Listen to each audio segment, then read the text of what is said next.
they are transformative. Our economy has now averaged over 100,000 good-paying private sector jobs. Let me repeat that. Private sector jobs, not government jobs, for the last 4 months.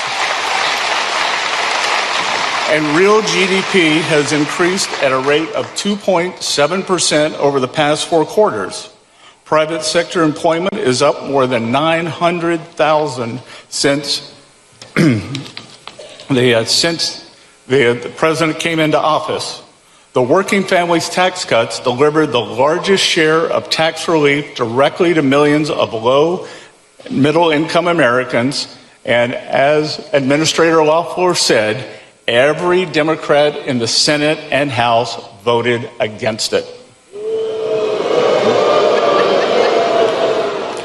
Here in Georgia, the tax cuts saved the average family more than $3,100 on their taxes this year, and protected over 200,000 jobs.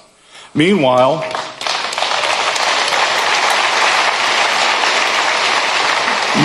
thanks to President Trump's policies, companies and countries have poured trillions of dollars in new investment into our country since President Trump took office.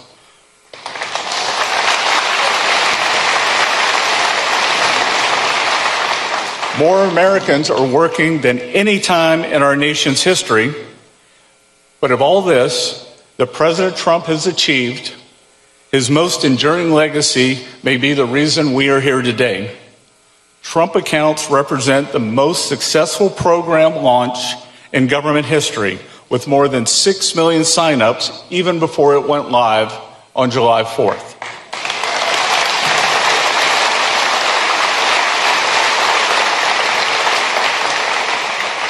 Every child born during the president's term can get a stake in the American dream from day one with a $1,000 seed investment from the U.S. Treasury. And do not listen to the Democrats when they claim that this is a program for the rich.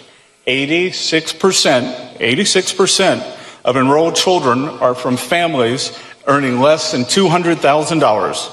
Trump accounts are reaching the very people they were designed to serve.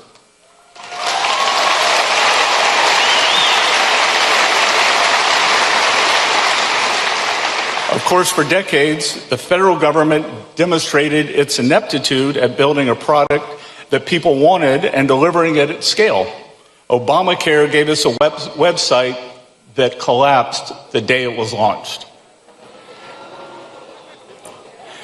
And Obama's so-called My IRA, I'm the Treasury Secretary, I don't even remember that, savings accounts are now defunct because they were such a failure, although not before costing taxpayers tens of millions of dollars.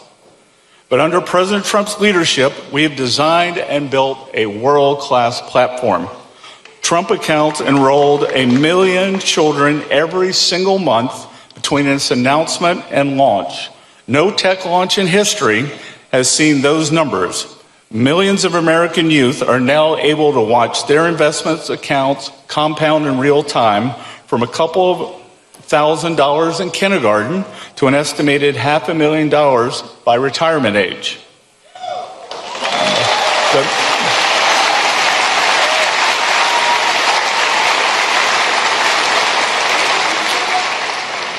It turns out that the federal government was capable of implementing a great program, but all we needed was a new president.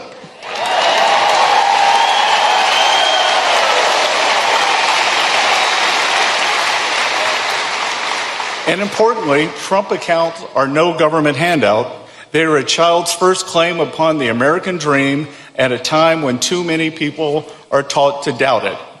Look around our campuses and classrooms today.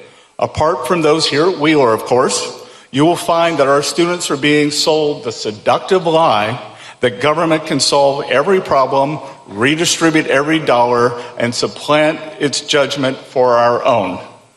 Our children are taught to romanticize an ideology that results in ruin wherever it is tested, to critique capitalism for every one of its flaws, and to forgive socialism for every one of its constant failures.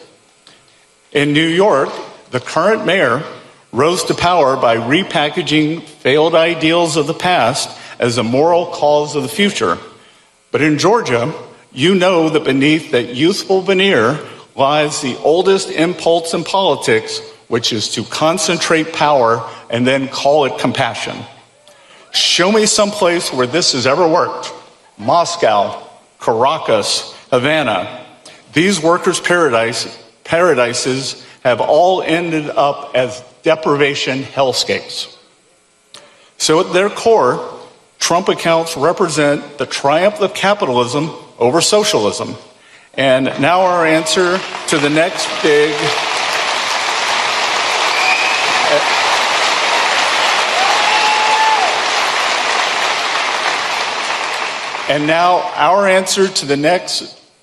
free stuff, big government charlatan is to build an ownership economy for all Americans. For the 38% of households who do not have a stake in our great equity markets, our capital markets, and American innovation, this is your way to get a piece of the action thanks to President Trump.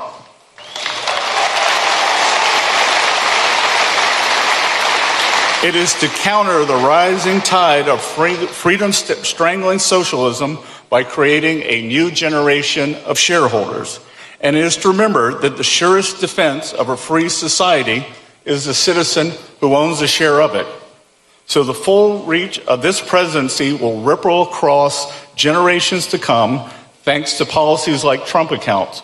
But my own sense of his place in history is already clear. Donald J. Trump is the most consequential president of my lifetime.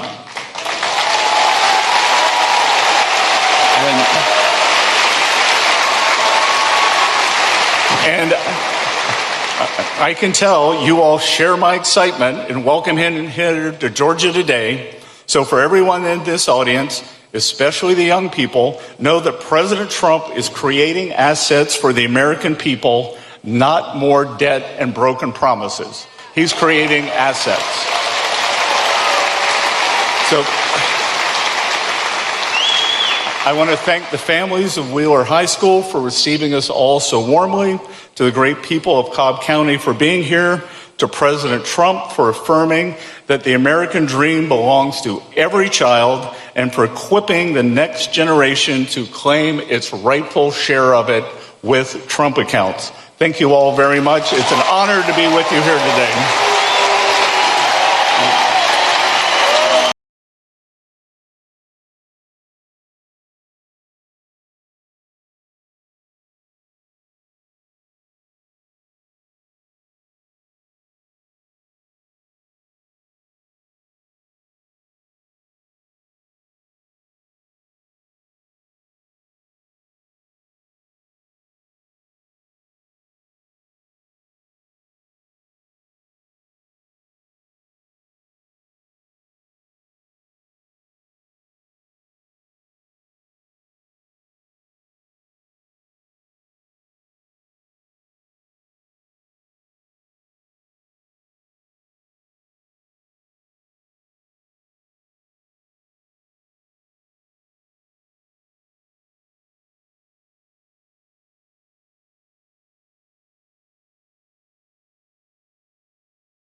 Ladies and gentlemen, the 45th and 47th President of the United States, Donald J. Trump.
Well, thank you very much, everybody. It's a special place, and I am here to announce my candidacy.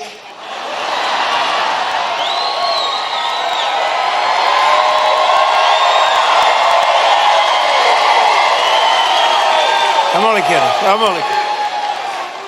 Nah, boy, I tell you what a group. We have thousands of people outside on a weekday. The weather's nice, but we're in Marietta. We're in Atlanta, right by it. And I just want to thank everybody. Those are places, we had a tremendous victory here. And it was a big, beautiful victory. We won by a lot.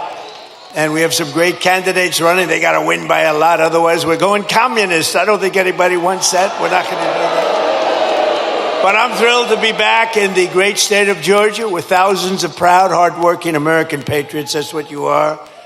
And with your help in 2024, we earned more votes than any candidate in Georgia history. There's never been anything like it.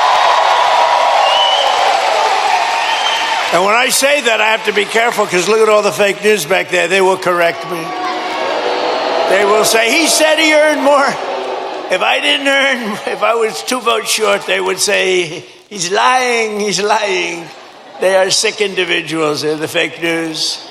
But I have to be careful. No, we weren't. We had more votes than any candidate in the history of this great state, and I'm very proud. I love Georgia. I've always loved it. And every day since, I've been fighting for the people of Georgia like no president has ever fought before, and you're doing well, too. We're going to keep it that way. And 18 months ago, you were in trouble. Our country was in trouble, frankly. It was a catastrophe what was happening. Sleepy Joe Biden and the radical left Democrats, they're Democrats, D-U-M, Democrats, created the worst inflation in 48 years. Scott Bessent, was it the worst inflation in 48? Now, if Scott doesn't have credibility, nobody does, okay? He said it's the worst, and it was. It was actually, I think it was beyond 48 years, but 48 years is good enough. wide open borders with millions of people, even from the world's worst prisons from all over the world. They were pouring into our country. All over the globe they came, prisons and gang members, drug dealers, child predators, and 11,888 murderers, many of whom committed more than one murder. More than 50% committed more than one murder. We had transgender for everybody. Men and women's sports came ravaging through our cities. And the whole world was laughing at us. We were a joke all over the world, but not anymore. They're not laughing. They're not laughing. Right, Jackson? They're not laughing anymore, Jackson. Gonna be your next governor right here. 2 years ago, our country was dead, and now we're the hottest country anywhere in the world, respected by everybody all over the world, the hottest. And we're respected like, I say we respected maybe like never before. When I took office, we inherited the worst border in U.S. history. It was an open wound. It was an open sieve. We quickly turned it into the most secure border in the history of our country within 2 months. And numbers were just released by the Democrats that in the past 14 months, a historic record of 0 illegal aliens have been admitted into the United States.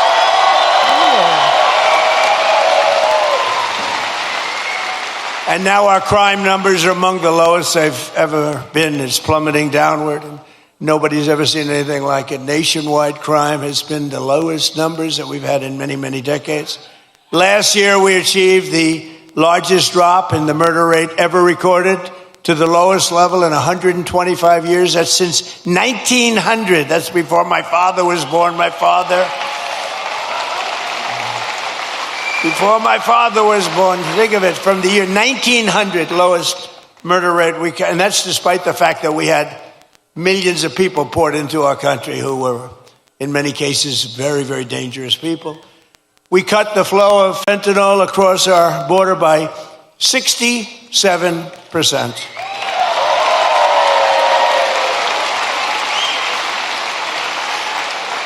And drugs coming in by ocean, sea, by water was cut 97%. We're trying to figure out who the 3% are because they are among the bravest people anywhere in the world. You've seen that. They are the bravest people in history, I believe. We're making the largest ever investment in the United States Armed Forces, and we've got the strongest and most powerful military anywhere in the world by far. There's nobody close. And I built it during my first term. I built our military. And as you know, they stupidly gave a lot of it away, but actually it was a lot, but it was small compared to what we built. But they gave a lot of it away to the Taliban, to Afghanistan. They gave it away. They just take it. We're leaving. Let's leave brand new machines behind. Let's leave airplanes behind. I said to them, well, why don't you just fly it out and we'll take it back, or we can even fly it back to the United States if you'd like. Sir, I think it's cheaper to leave it. Brand new planes. It was so sad. I saw what was happening.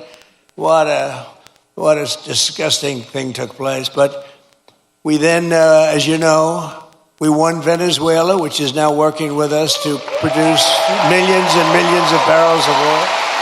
We're getting along great with them. One day.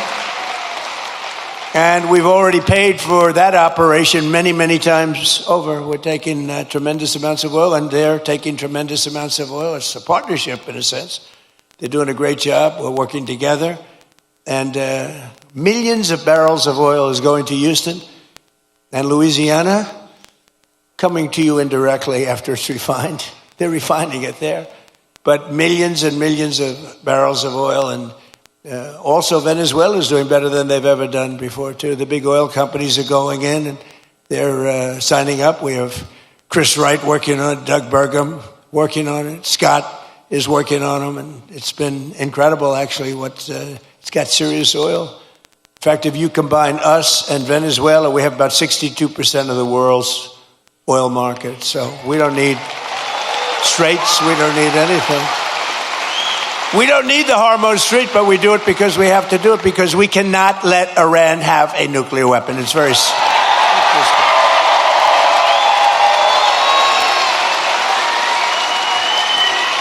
So we're likewise winning in the Islamic Republic of Iran, and we're ensuring that they will never, ever be able to do to us what they've done to so many. You know, they've killed 52,000 plus protesters. People that were protesting have been killed. 52,000 over the last 4 months. Nobody wants to talk about the fake news back then, never mentions that. And I just left Dover Air Force Base, which is an incredible place, but oftentimes very sad, because that's when they bring the bodies of our great heroes, our great patriots, warriors. They bring them back to Dover. And I've been there many times before. This was in particular something very sad. I attended the dignified transfer ceremony for 4 great U.S. service members killed in the conflict with Iran. As they returned to American soil at Dover. And one of the families happened to be traveling to Georgia. Beautiful family, beautiful wife and husband and brother-in-law. And I said, I'm going to Georgia too. Where are you going? She says, well, after this, sir, they lost their beautiful son. We're going to Georgia. I said, so if you want, I'll give you a ride on Air Force One. And they said, wow. Wow.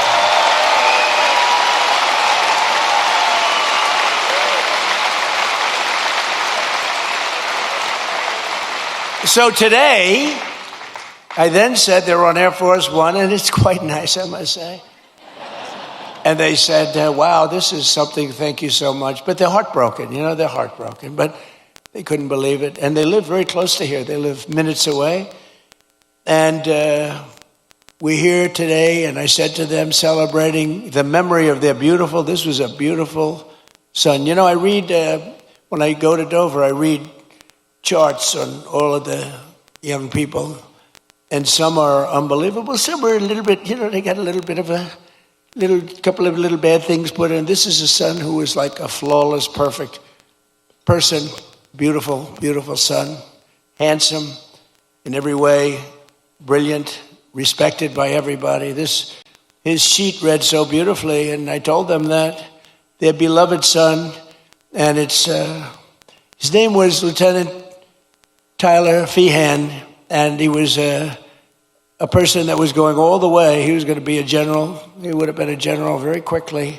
He was heading in that path. But I just want to thank Tyler's mother, Sherry, his father, Stephen, and his uncle, David, great people. I got to know them a little bit on the plane, and standing there watching this sight, which is, it's very, very tough to watch, to be honest with you. Very tough. I think it's the toughest thing I do. If anything I do all this stuff, but I think it's the toughest thing I do. But to Sherry and Stephen and David, we will carry Tyler's memory in our hearts forever. And I just want to thank you. It's an honor to have you here today. Please.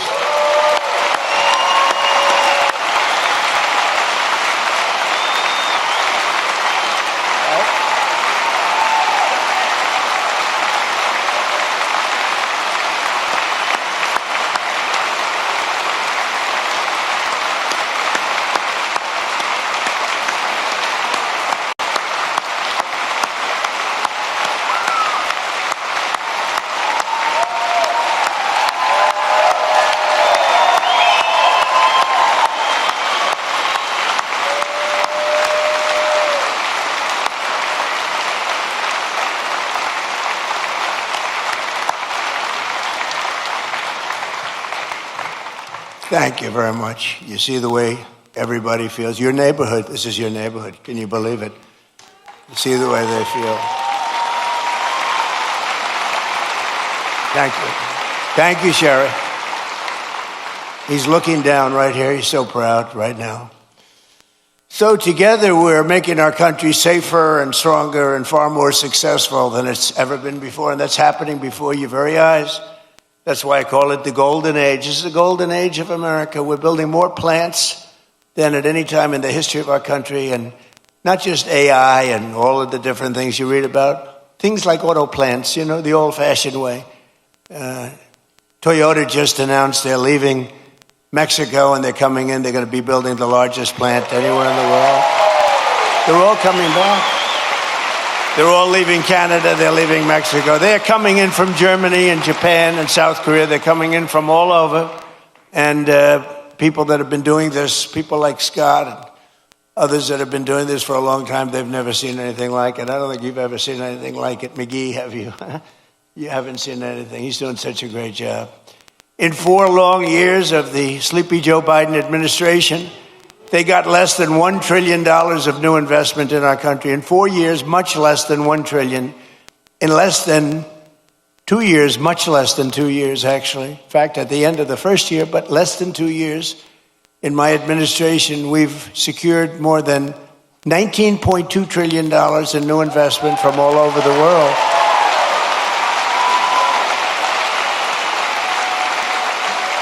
So think of that. So in 1 year, they did much less than $1 trillion of investment. We were losing this country, I'll tell you. And the welfare, you see all the theft that's going on. Guys are stealing $100 million. Some guy from the street steals $100 million. It's horrible. The welfare was going through the roof. The costs were going through the roof. It was a disaster taking place. But think of it. So they did less than $1 trillion in 1 full year. In 4 years, they did less. Think of this. In 4 years, they did less than $1 trillion. We did 19.2 in 15 months. Think of that.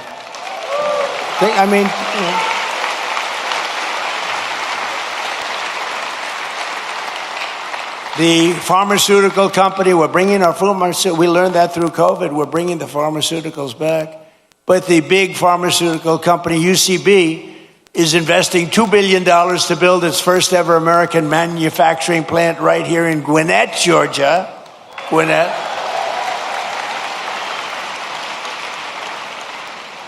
Look at the front row Joes. I love these people.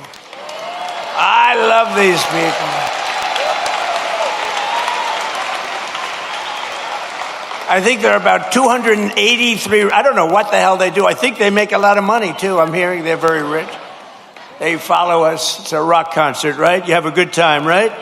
Thank you. They've been with me right from the beginning. How many have you done so far, do you think? 4, 5, 6, close to 1,000. It might be. You think he's kidding? It might be. Well, we love you. Thank you very much. We love you guys. Thank you. We have groups. We have a group from, I don't know if they're here, but we have a group from North Carolina, women, beautiful women. They follow us. And they're at 218, I think. 219. They come. And I always say, what the hell are your husbands saying about this? This is crazy. They're these beautiful women. I think they're sort of a wealthy family. I don't know what the hell's going on with them. But, you know, like the front row Joes, it's good. We have a lot of those groups. They're just great. They've been with us right from the beginning. And you know why they're with us? Because they love our country. That's why they're with us. It's really why they're with us. So Japan is investing $600 million in a cutting-edge diamond processing facility, as you probably read this morning in your state. $600 million. Yamaha Motors is building its brand new U.S. headquarters in Kennesaw.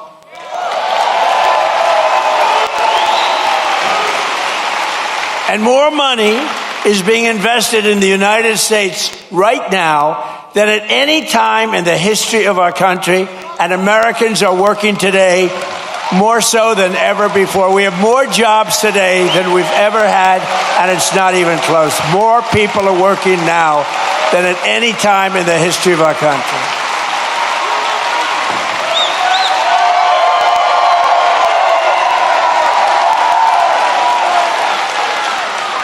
And the stock market has said, and that's with this skirmish we have going on. I call it a skirmish. This is with this skirmish we have with the Islamic Republic of Iran. And I call it that because, let me tell you, they're getting hit so hard. And they want to make a deal. But I say they're not ready to make a deal. Because every time they make a deal, they want to change it and everything. They're not ready. They'll be ready very soon. And this is despite this. It's going on. The stock market has hit 73 all-time highs since the election. Think of that. And the typical American's 401k is up by $34,000, setting records day after day. It's up by numbers that have never been seen before. So your 401ks, they always say, oh, the stock market. Stock market is very important. But I have people coming up to me that have 401ks. They said, I was a disaster. My family wouldn't talk to me. They thought I was a total loser. And now I'm like, the one guy said, I feel like Warren Buffett. No, the markets are right through the roof. And it's a beautiful thing to watch, frankly. It's beautiful. What's brought families together. I mean, I told the story about a policeman in New York City. He said, my wife was really down on me because the 401k was a disaster, wasn't moving. And you get elected and she thinks I'm the most brilliant financial mind in the world now. She loves me much more than she did. She's close, but you should never love for that reason. Remember that, please. And while the stock market is skyrocketing way up, inflation is way down. We're coming way down. And last week, it was announced just last week that inflation dropped by the largest amount in more than 6 years because we're doing it right. We're running the country properly. And they tried to blame high prices on me. So think of it. When I inherited this thing on January 20th, we had the highest inflation in many, many years, 48 years, they say. I say maybe ever. This is what I inherited.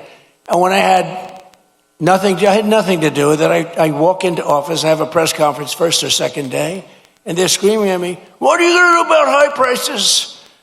Right? What are you going to do? I said, I just got here. What are we talking about? Tell me. Eggs have gone up 4 times. 4 times. I said, I just got here. Give me a break. They did. They hit me with the eggs, and you remember that? Kelly, you remember I got hit with the eggs. First day, first press conference, nice friendly press conference. They treat me so nicely. What are you going to do about the prices? And they said, they used the word, first time I heard it, it was a word, made up by the Democrats. Affordability. They said, affordability. I said, I've been here 1 day. Don't worry, I'll take care of it. And we're taking care of it, we're taking good care of it. They had the highest prices. They had the highest prices. In fact, with the eggs, we have an Easter egg hunt like a few months after this. And they said, don't order eggs, sir, because they're so expensive. Use plastic eggs. They wanted me to give the kids. I said, nope, we're going to get it done. We did a great job. Our Secretary of Agriculture did a great job. And we got the price now of eggs is lower than it was when we started, right? And many other things, too. And oil will be coming, it's going to be tumbling down. It was 3 weeks ago. They thought we had a deal. I said, I don't think we have a deal with these guys. They break every deal they make. But I said, but people thought the geniuses on Wall Street, they came down, really down, and goes back up a little bit. But it's going to come down maybe lower than when we even started. But just give me a little time. I always say, I said to the farmers, give me a little time. And look how we're doing with the farmers. What's going on with the farms and everything. This country is rocking and rolling. So every day we're fighting to put more money back in the pockets of the hardworking American families. And that's why with the help of our incredible Republican majorities in Congress, we've done so much. I proudly signed the great, big, beautiful bill delivering the largest tax cuts in American history. Largest in American history. And we did big ones first. We had the best economy in history in my first term. A lot of people don't because we had a COVID period all over the world. And we did a great job where they got no credit for it. We did Operation Warp Speed. And I'll tell you, we did a great job, but we got very little credit for it. We should have been given big credit, but we got credit for everything else. And we had the best economy, but this economy is ready to blow everything away, ever, of any country. There's never been anything like what's happening in the United States of America right now.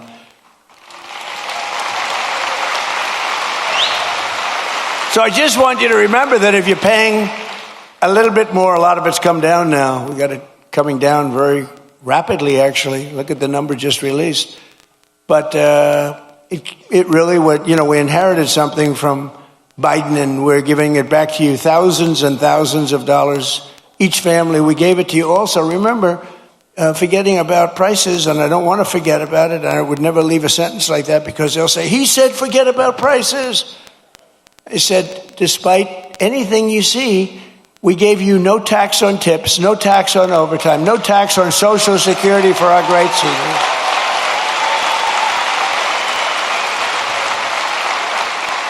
We gave you something that nobody ever thought of. This was my idea. I said, give people a deduction if they buy a car only that's made in America. Give them a deduction. They go out, borrow money. They're allowed to get a deduction. But this past filing season, 130,000 tipped workers right here in Georgia saved an average of more than $7,000 on their taxes. And that's because of no tax on tips. We're building a tremendous military facility at the White House. It's a ballroom, but it's also a big military facility, a drone port on top, and tremendous things underneath. And they've been working hard, a lot of overtime. They work till 11 o'clock in the evening, almost every evening, 11:30.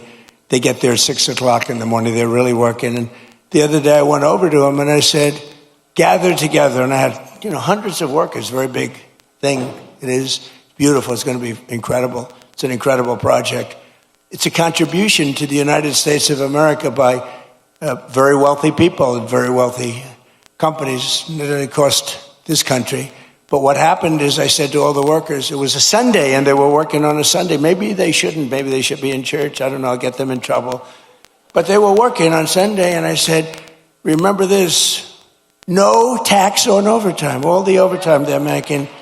And they gave me a big cheer. No tax on overtime. As an example, 700,000 Georgia workers saved an average of over $3,000 thanks to no tax on overtime. And 500,000 Georgia seniors paid $0 on their Social Security benefits thanks to no tax on Social Security. But perhaps most consequential of all is the provision that the great big beautiful bill that we're celebrating today. It's something that's beautiful. It's beautiful because it takes care of our youth. It's called the Trump accounts, and it's hot as a pistol. It's hot as a pistol. And under this groundbreaking new policy, every American child gets a tax-free investment savings account that can grow over the course of their childhood and be used for them when they reach 18 or 21. Their parents, grandparents, employers, and loved ones can contribute up to $5,000 a year. And with the modest contribution, these accounts will reach hundreds of thousands of dollars for these young people by the time they get to, let's say 18, let's say 21. But by the time they're just young adults, they could be worth hundreds of thousands of dollars, most likely will be. And for decades, Washington politicians gave our children absolutely nothing but debt. But the Trump accounts, we're finally seeing and ensuring that every young American gets a great start in life and a really fair shot at the American dream, which is what we all want. They all aspire to that.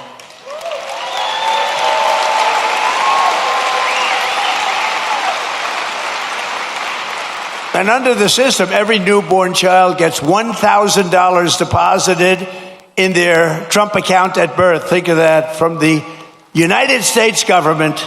Think of that. The government is finally giving money back to our children. You think that was easy to get from the Democrats? Not easy. Actually, they didn't vote for it. They didn't. I don't think we got one vote. We got it, a unanimous Republican vote. We didn't get any Democrat votes, I don't think. But they have a hard time justifying all of the things that they've done.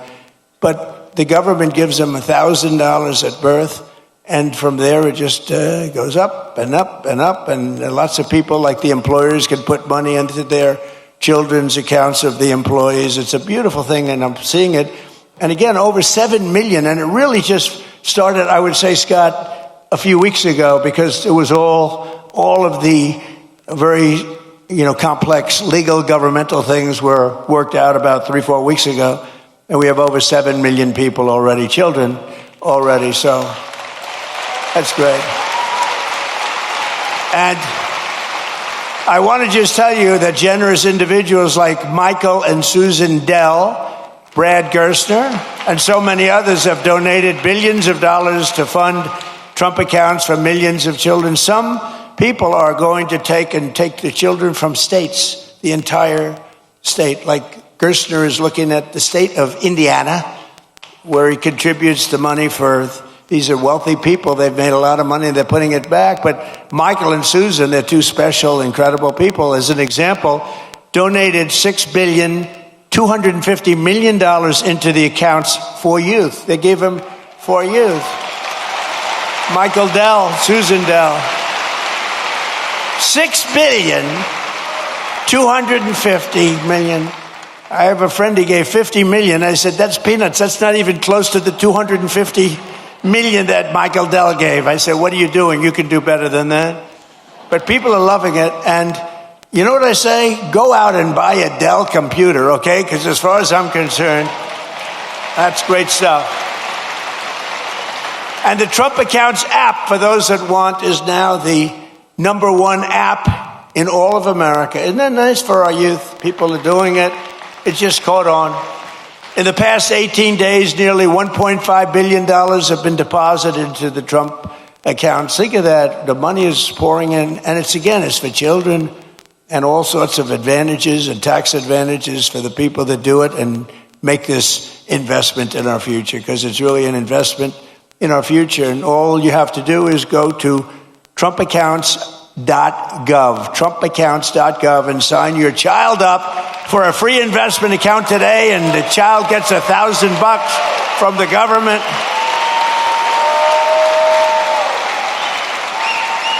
You think that was easy to do? That wasn't easy to do. Tell the Democrats you're giving everybody $1,000. But we're pleased to be joined by some of those incredible Georgia families benefiting from the Trump accounts, including Cole and Allison Loden and their 3-year-old beautiful child Ray, their 2-year-old Rex, and 3-month-old daughter Ren. And Cole and Allison met at Kennesaw State University, where he played football, and he was a cheerleader and a respected guy, good student. Now Cole is a project manager helping build data centers, and just this past April, they became the first home buyers. Cole and Allison bought their first home. So I just want to come up here for a second, Cole and Allison. Come up, say a few words, wherever you may be. Where are you? Come on up. Come on. Don't worry about Secret Service.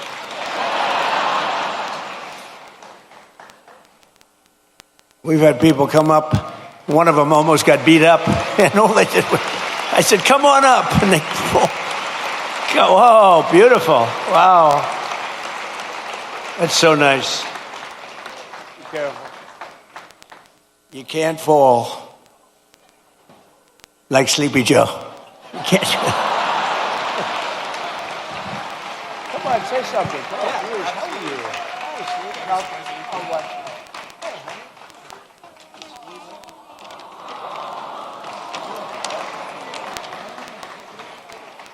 Thank you, Mr. President, and the White House staff for allowing my family to be a part of this special event.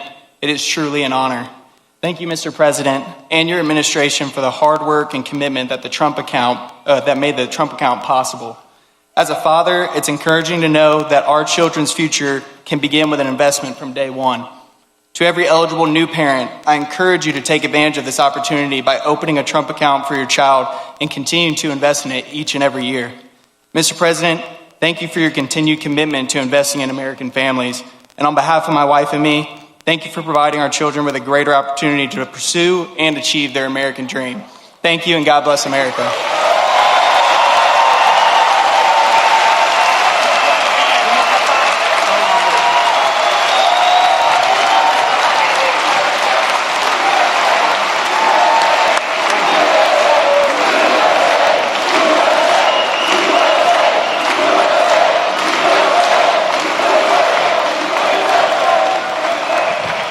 Thank you very much, Cole. That's beautiful.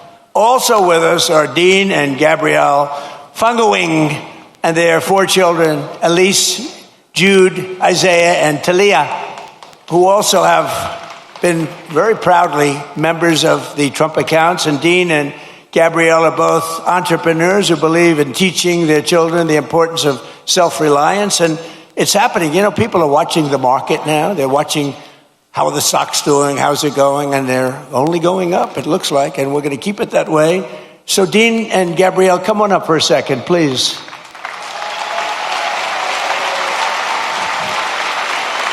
Wow. Wow. Beautiful.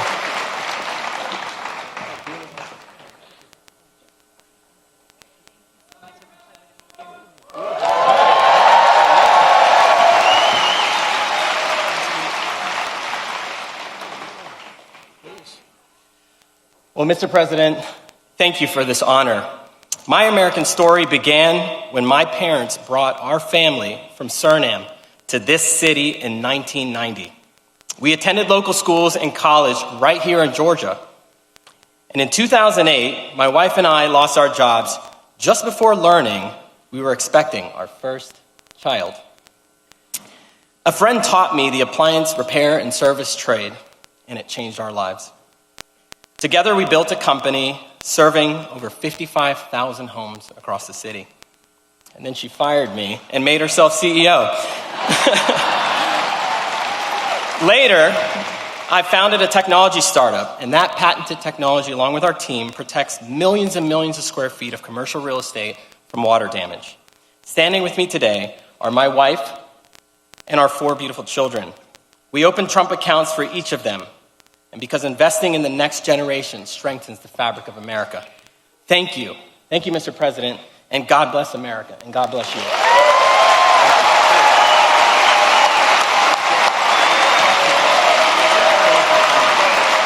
you ready?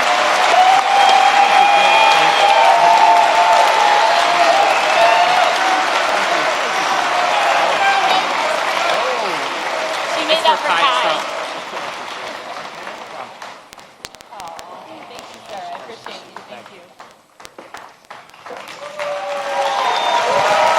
Beautiful people. Well, thank you all. Appreciate it. But while our administration is lifting up the next generation with the power of freedom and American capitalism, proven all over the world when it's done right, it's not always done right, but when it's done right, there's nothing like it. The radical left is actively trying to destroy our children's future with the disaster known as communism. It's communism.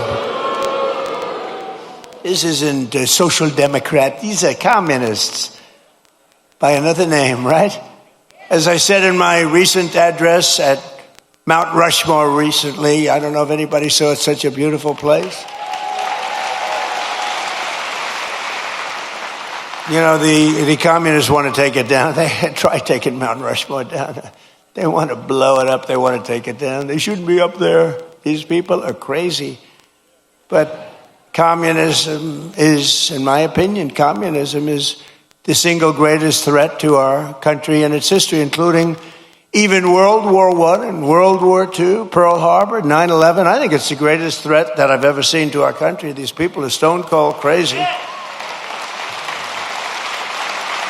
And it is the enemy of the free people everywhere and everywhere in the world. You see it happening, and every time it starts to happen, the areas where it's at, whether it's blue states, you see the blue states are all going bad. They're all going bad because communism is a loser. The concept, the policy, it's a loser, and it always has been, and it always will be.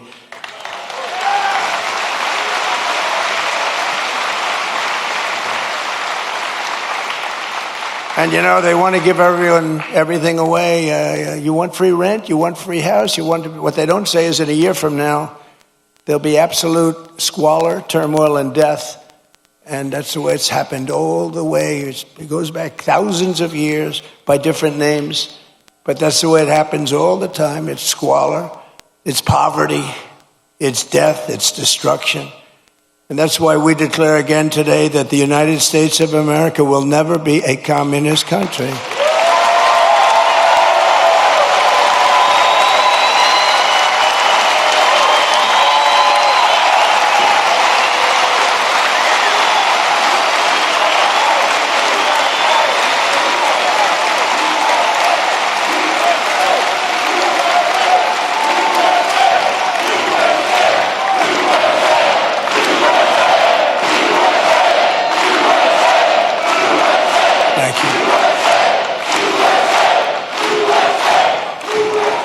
You know, remember during the State of the Union, I said that this country will never be a socialist country, remember? And I was right. They skipped socialism. They went right to communism. Georgia's a state that believes in common sense, and yet your terrible Senator, John Ossoff, he's terrible. And the Democrats in Congress are voting with the communists every single time. They're afraid of the communists. You look at it. Now, I fought Ossoff before, as you know, and we won. We had a great success against this guy. He reminds me of Pinky Herman. Did you ever see Pinky Herman? John Ossoff and the congressional Democrats voted against securing our border. They voted against our massive tax cuts that you have. They voted against the Trump accounts for your children. They want to raise your taxes by a lot, not lower them. We lowered your taxes. We gave you the greatest tax cut in the history of our country twice now. And they want to raise your taxes substantially. You know, I've been watching politics. I've been involved in politics in the other side, you know, for a long time. I've always found it interesting, fascinating, important. But I've never seen people say, ever, it's always politicians. I've watched great politicians. We will lower your taxes. They will always say, we will, even if they didn't mean it. They'd say, we will lower your taxes. These people say, we're going to raise your taxes. I've never heard it before. It's a new phenomena. It's a phenomenon. They voted against no tax on tips. They voted against no tax on overtime. They voted against no tax on Social Security for the seniors. They voted against voter ID. Can you believe that? Well, you saw what happened. They caught thousands of votes in New Jersey where illegal aliens were allowed to vote, thousands and thousands of votes. They voted in favor of the transgender mutilization of your children and in favor of men playing in women's sports. Isn't that lovely? They voted against lower energy prices, lower car prices, and bigger paychecks for everyone. They voted against every one of these things.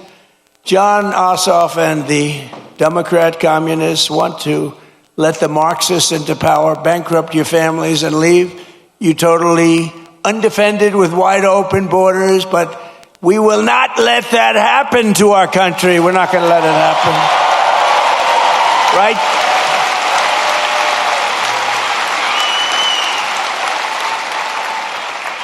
So it's a very appropriate thing because I watch this man run and he's really phenomenal, actually. Because I liked the other side, too. I was a big fan of the other side, too. Two good men, frankly, but I watched him run, and it was amazing what he was able to do. Very, very successful guy, and he decided he wanted to be governor because he thought he could do some really incredible things for this state, more so than have been done. And I'm very pleased to be joined today by a true champion for the people. He just won, Georgia business leader Rick Jackson, who I'm told has a big announcement to make. I don't know what this is. Come on up here, Rick.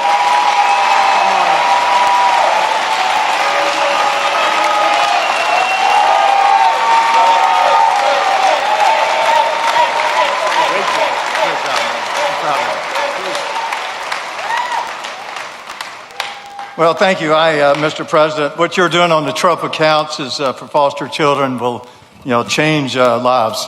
I know because I said earlier that it changed my life when I got $100 Christmas gift in an orphanage. That's why here in Georgia we should not stop with $1,000. I want to announce when I become governor, I'm going to push the state of Georgia to match the federal contribution with another $1,000.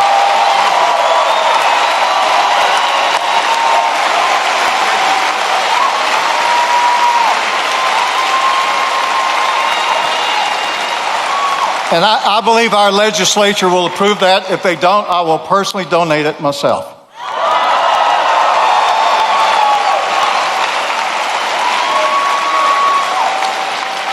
Mr. President, you're fighting for Georgians every day for the state and what you're doing to lower costs.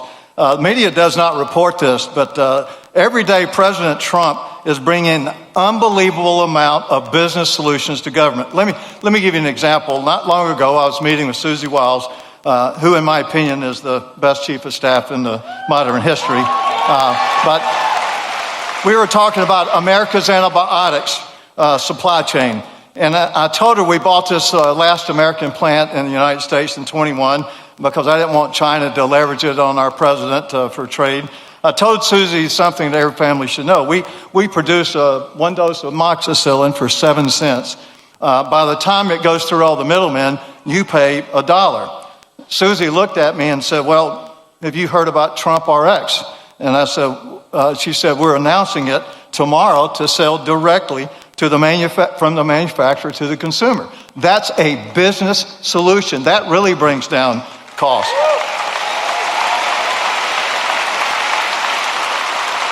When we bought this manufacturer of antibiotics, we wanted to change the name to U.S. Antibiotics, which I thought was a good name. So it took the Biden administration 7 months to approve our bottle logo where it had been for the entire 35 years. Then, last summer, we wanted to bring out for our kids amoxicillin extended release. Under the Trump administration, we applied to have a new drug that hadn't been here in 25 years. Under his administration, it was approved in 60 days. 60 days.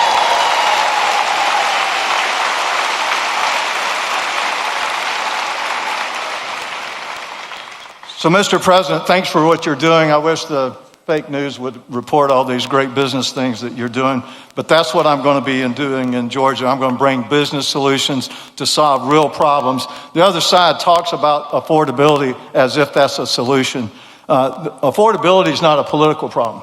Affordability is a business problem. It requires business solutions, just like this man's been doing all his life.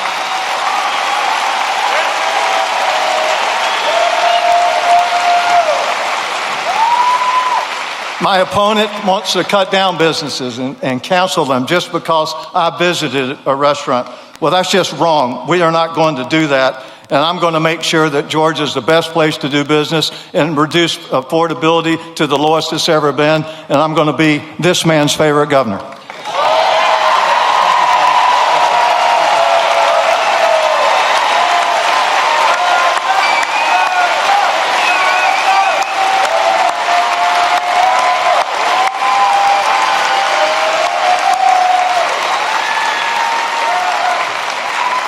Wow. He's going to be a great governor. He will be great. Thank you very much, Rick.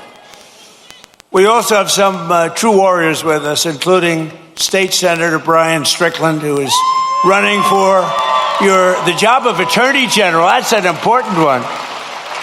Well, get out and vote, and he's going to be fantastic. You have my complete and total endorsement, as you know, okay?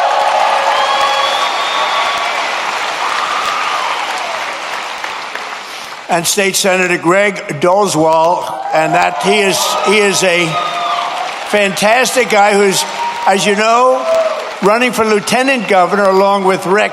That's a pretty good. Where are you? There you are. Where are you? Oh, what a man he is! You have my complete endorsement. You know that. You had it before, but you have it now. Okay.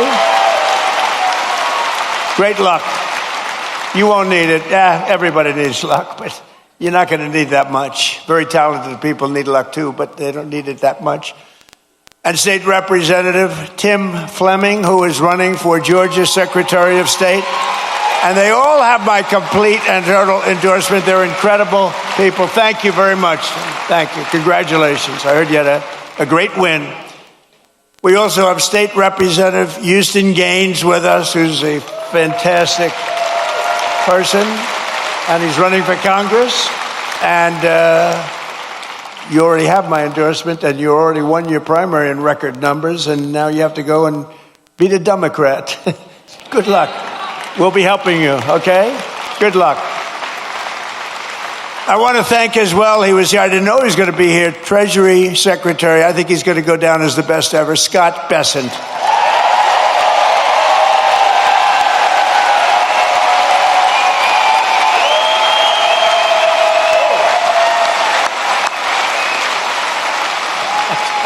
That's good, Scott. Don't make him too popular. I won't like him anymore. That's very good.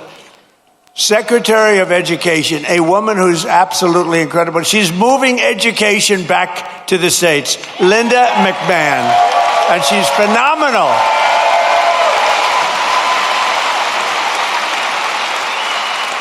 She's getting it back to the States so the parents can run the education. And I met your school board people. They were really great people, but they want to work with the parents, and that's what we're doing. And Linda, you are doing some great job. She's moving it back. Not easy. Not easy. That's years and years of turmoil that went trying to do it. She just gets it done. This woman is incredible. Thank you very much. I appreciate it. Another great person and great administrator, a woman who's really smart. Everybody loves her. Everybody respects her. And she runs a thing called small business, but small business, when you add it all up, is probably bigger than any bank in the world, right? Kelly Loeffler, and you're here with Jeff. Jeff, stand up.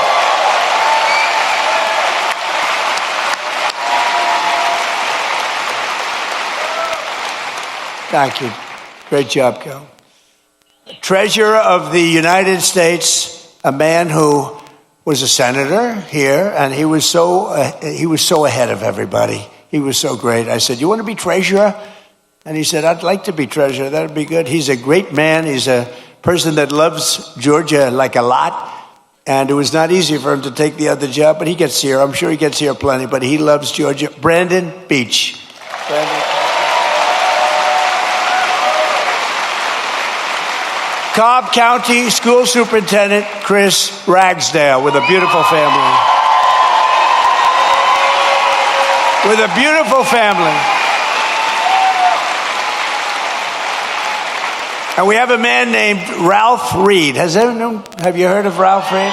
Ralph Reed. He is a man that, with his group, a great religious leader, maybe the greatest religious leader, but with his group, is it 10 million doorbells you hit? And this was certified stuff. 10 million doorbells. He pressed 10, not personally, but he pressed a lot of them himself. And they wanted to make sure we had a big victory it's almost a couple of years ago, 18 months. And I just want to thank Ralph Reed. Thank you very much, Ralph. Thank you. Great job. Great leader. And one of the best lawyers in the country, a friend of mine. He's really incredible, and he's really based out of Georgia. He spends a lot of his time in Atlanta. David Schoen. Where's David? There's David. Hi, David. He's a great lawyer. You got a problem, go to David. Thank you, David. And Alveda King. So Alveda was with me from day one. Where's Alveda? She was with me. She was with me from day one when it was not at all fashionable. She was taking more grief, Alveda, but she knew what she was doing. And now she's like the queen of the world, right? Look at her. Thank you, darling. We appreciated it. You always like those people when it wasn't fashionable, like Front Row Joe's. It wasn't fashionable, like the ladies from North Carolina, which maybe it wasn't fashionable. Well, they had a good time at least. But these are great people. Thank you all. Thank you all. Great group. And you guys get yourselves elected, please. I also want to thank a man who had to stay back in Washington to vote for Making America Great Again. Maybe the most important man in this room right now is not here. His name is Mike Collins, and he's going to beat Pee Wee Herman.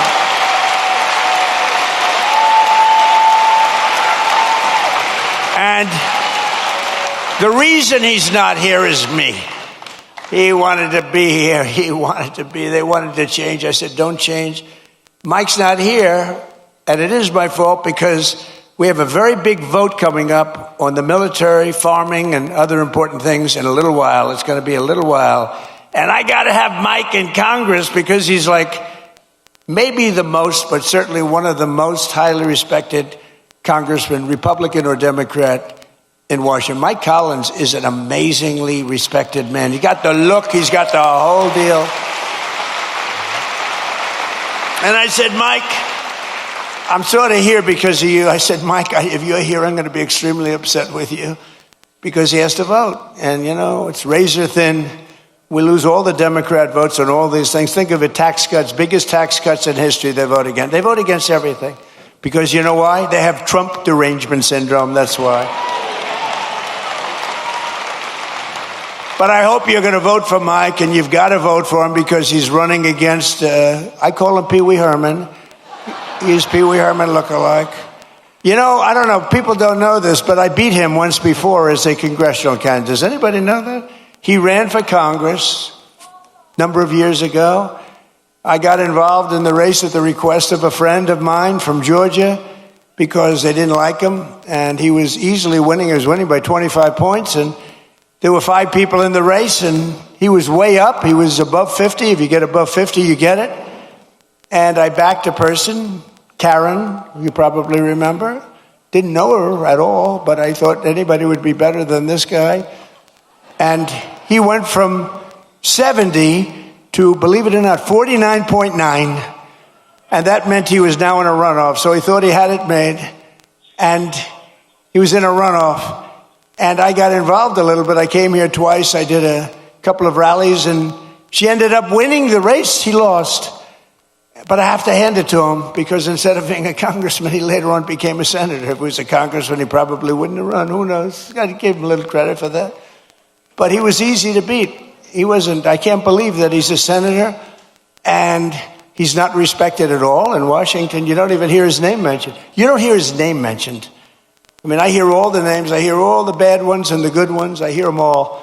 But you don't hear his name mentioned. He's not even a factor.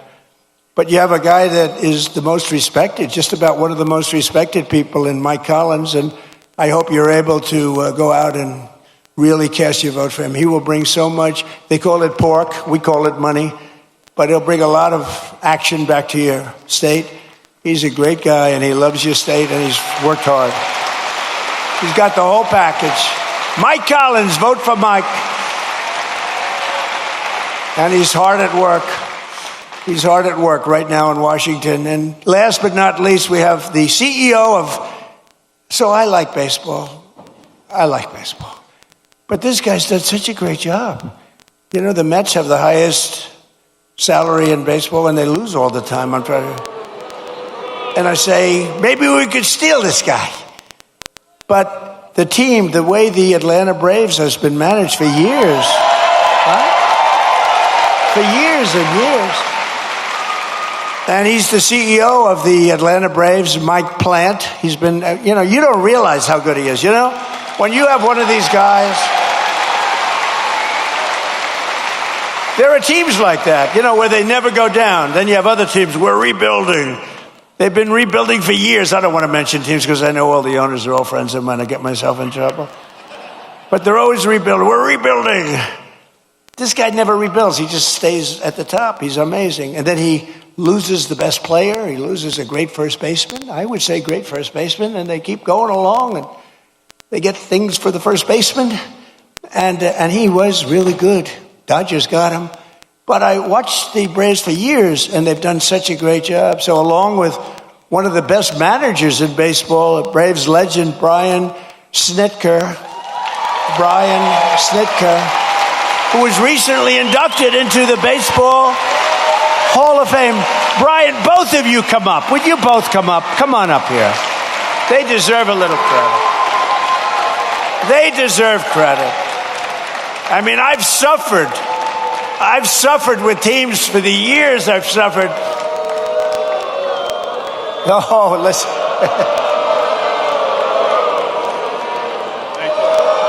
They say you're not allowed to do that. Do it.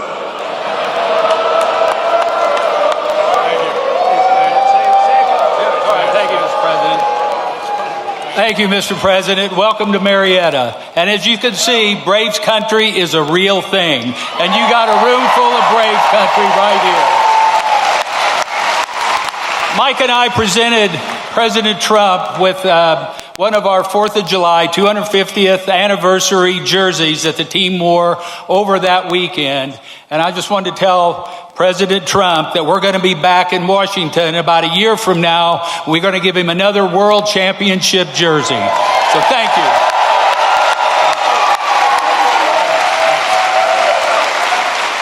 Well said, Snit. Mr. President, I just want to say when you're done throwing four-seam fastballs for the United States of America, come back and do it for the Atlanta Braves. Thank you.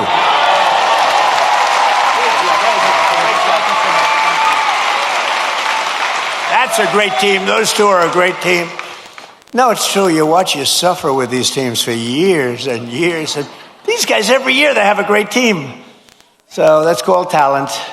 Some people have it, some people don't. Most people don't. But under the Trump administration, Georgia is prospering again and America is winning again because we finally have a president who puts America first. We put America first.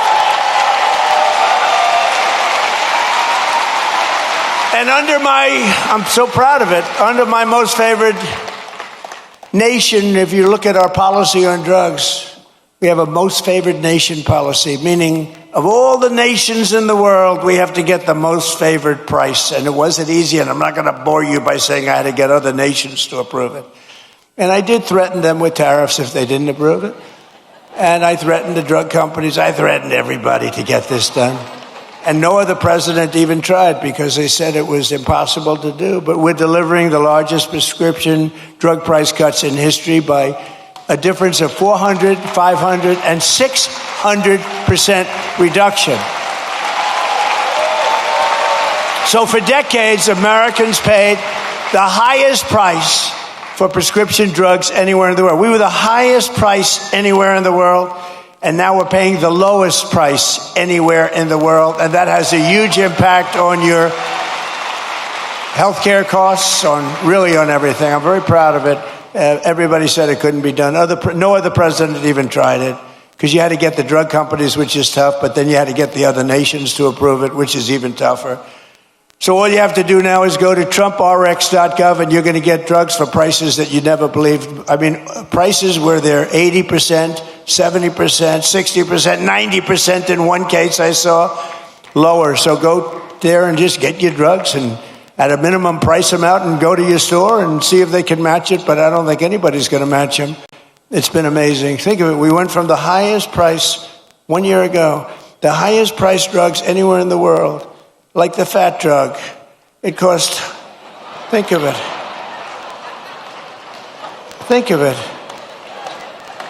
It cost $1,400 in New York, and in London it was $87. Okay, I told you I have a friend of mine. He's fat as you never saw a guy like this. He's a very smart guy. Scott knows him very well. He's a great businessman, but highly neurotic, always eating. He does two things. He eats and he makes deals. And the eating he's not good at, other than quantity. But the making deals, he's very good. But he called me up because, I buy this fat drug. And now he calls me Mr. President. He used to call me Donnie. Donnie, I buy this fat drug. And in New York, I pay $1,400. And in London, I just paid $87. They said, you're so rich, how do you even know? He said, I don't know. My people told me that. And so he said, I went out and I had it checked. And it was from the same exact company, the same plant. It was actually made in the United States, the same everything. He said, what the hell kind of a deal? I'm paying like almost 10 times as much. I said, that's the system. But it really awoke in me. And I said, I got to do something about it because he's right. A pill that will sell for $10 in London or in Munich, $10, is selling for $100 or $120 for a pill in New York City or in Chicago, Los Angeles, or any other place. And I said, we got to do it. It's unfair. And I called up the drug companies, and they fought me, and then they said, you're right. They had all sorts of excuses. Well, we have to do research. I said, well, you're doing research for other countries too, right? So they finally gave in under very, very tough time for them. And then they said, and they gave in because they never thought I'd get the countries to do it. And I called up France. I started with Emmanuel Macron. I said, Emmanuel, you must raise your drug price. Oh, Donald, why would I do that? Because we're paying too high, and you're paying too low, and we're going to meet somewhere in the middle. No, Donald, I will not do that. Yes, you will. No, I won't, Donald. I will not do that, Donald. He said, yes, you will. And then finally he said no. I said, here's what I'm going to do. I'm going to put a 200% tariff on every bottle of wine and champagne coming out of France. And he said, Scott was there, and he said, Donald, it would be my honor to do that. And we got France, so we got all of them the same way. That's too complicated. But we got it, and now we have favored nations, and we pay the lowest prices anywhere in the world from the highest prices. And that alone should win us the midterms, but it's not going to be that easy with the cheating and everything else that goes on. So make it too big to rig. Remember my statement, too big to rig, make it too big to rig, and watch those machines. Every day we're liberating our communities from the scourge of migrant crime. In nearby Clayton County, Georgia, federal law enforcement recently charged an illegal alien murderer from Mexico who shot a man in the torso and then shot another twice in the heart and the head. In Bullock County, ICE arrested an illegal alien who sexually assaulted an 11-year-old girl and held her 10-year-old sister at knife point for 1 week. John Ossoff and the Democrat communities, they voted to defund ICE and leave Georgia families at the mercy of the monstrous criminals that we're getting out of here. We're getting them out at record speed.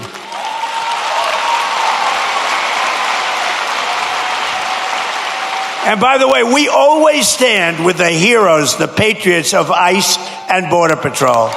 Always.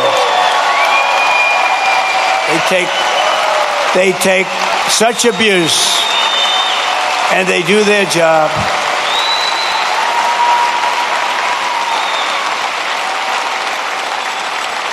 And our strong borders are really, it's a policy of helping to bring down the cost of living. It really is. It's under Biden, over 60% of the increase in housing rental. The rental cost demand came from the flood of illegal aliens coming into our country. The government would pay thousands of dollars a month for apartments for illegal aliens. But for our warriors, for our ex-servicemen, for people that served in our military for 20 years and 25 years, and then they couldn't get into an apartment. They were living in the street. They didn't do anything. But they took care of illegal aliens, paying thousands of dollars a month in some of the most luxurious hotels in the country. It's crazy what they were doing. It's crazy. But thanks to our policies, the cost of rent is now down by more than 10% in a short period. In the Atlanta area, compared to the peak of the border invasion. I mean, these people were occupying all the apartments that the government was paying, and they were never going to be great. They were never going to be, remember the word I made up, the caravans. They came in thousands and thousands came by caravan, and many murderers were in these caravans. To stop the massive theft of taxpayer dollars, including by the millions and millions, we have launched the war on fraud, led by Vice President J.D. Vance. He's doing a great job. We ended Medicaid for illegal immigrants, and we redirected $50 billion to make the largest investment in rural health in the history of our country. You're getting hospitals built in areas just like this that the Democrats would never do it. Number one, they said that's Trump country. We're not going to do anything. They wouldn't spend because we did. We got tremendous votes. In your whole state, we got tremendous. We won in a landslide. In just 18 months, we've turned this country around like nobody's ever seen before. Think of it.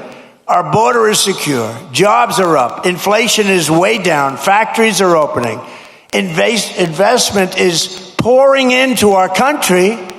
I told you, $19.2 trillion. Our military is more powerful than it has ever been before by far. You see that. Venezuela, Iran.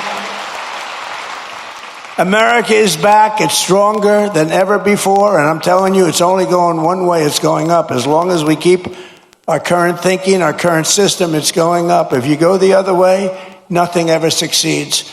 I made the statement once, with communism, everything turns to shit. Okay? It's true. Terrible thing.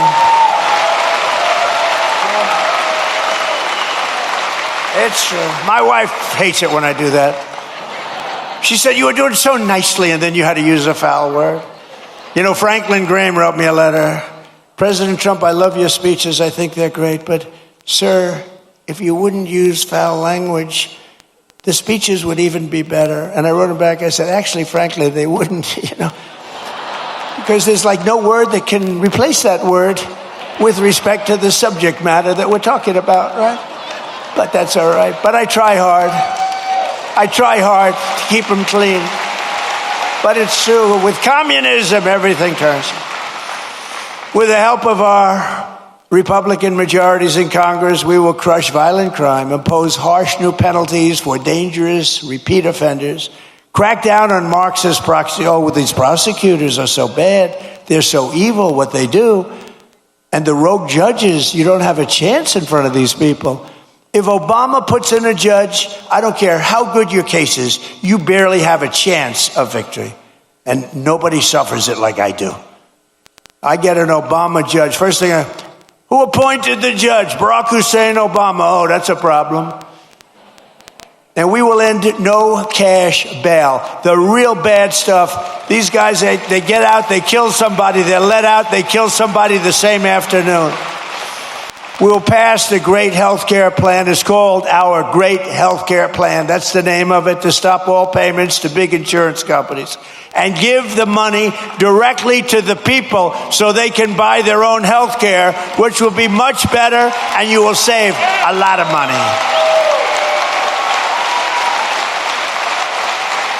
Because as you see, Obamacare is a total disaster. It's been a disaster. It's gone up through the roof. It's a total disaster. We want to spend the money. We want to give you the money directly. Buy your own health care. What's happening is these insurance companies take in billions and billions of dollars, and they don't give a damn about you. And you go out and you get crummy health care at a price that's unaffordable. So we want to give you the money, and you spend the money, and you go around and negotiate. You're going to have money left over. It's so much better, and you're going to have much better health care. And finally, we have to pass the Save America Act to defend American elections.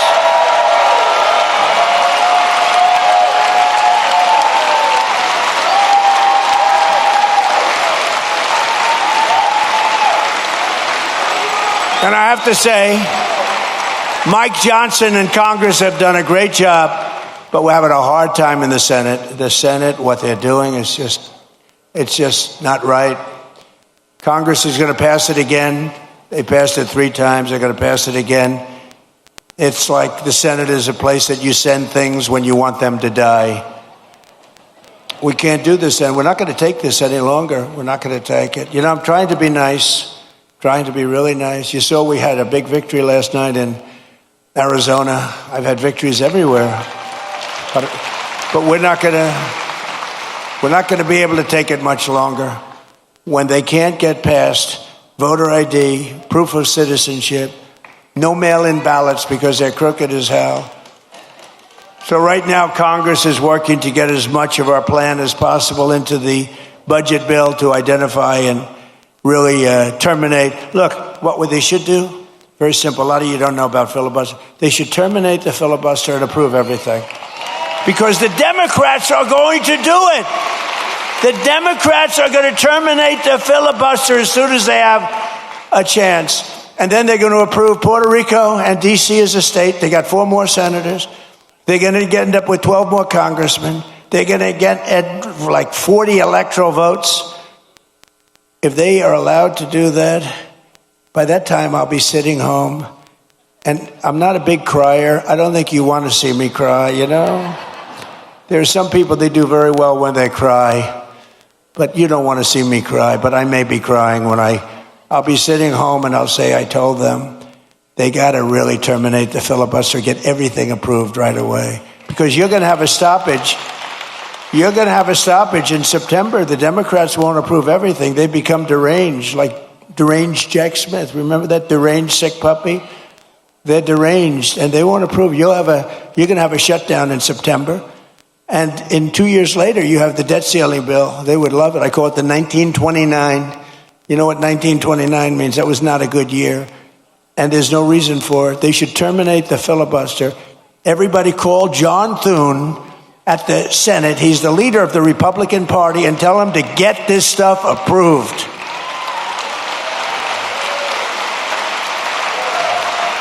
So we're fighting so that all voters must show voter ID. We're fighting so that all voters must provide proof of citizenship, okay?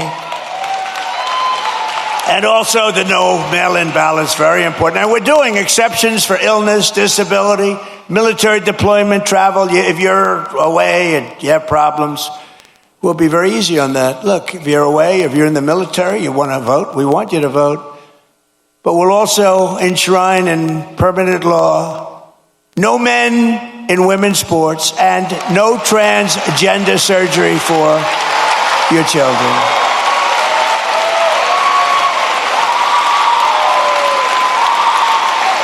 So, ladies and gentlemen of Georgia, the golden age of America is upon us. We are in the golden age. This is the greatest we'll ever be. And together, with your help and the patriots all across this magnificent land, we love our country. We will make America powerful again. We will make America wealthy again. We will make America healthy again. We will make America strong again. We will make America proud again. We will make America safe again. And we will make America great again. Thank you very much. Thank you, Georgia. Thank you.